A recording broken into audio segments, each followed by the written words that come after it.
Baby, it is cold outside.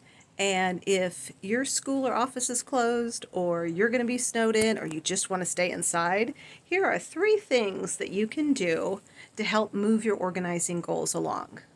Number one, give everybody in the house a small box or a small basket or a small trash bag, kind of like the reusable grocery bags, and tell them walk around the house and pick up everything that's obvious trash. Just fill this up.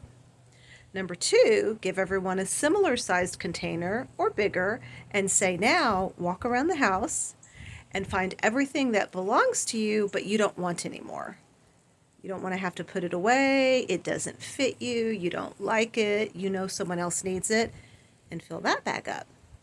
And number three, take some time just going from space to space in your home and envision how you want it to look and how you want it to function.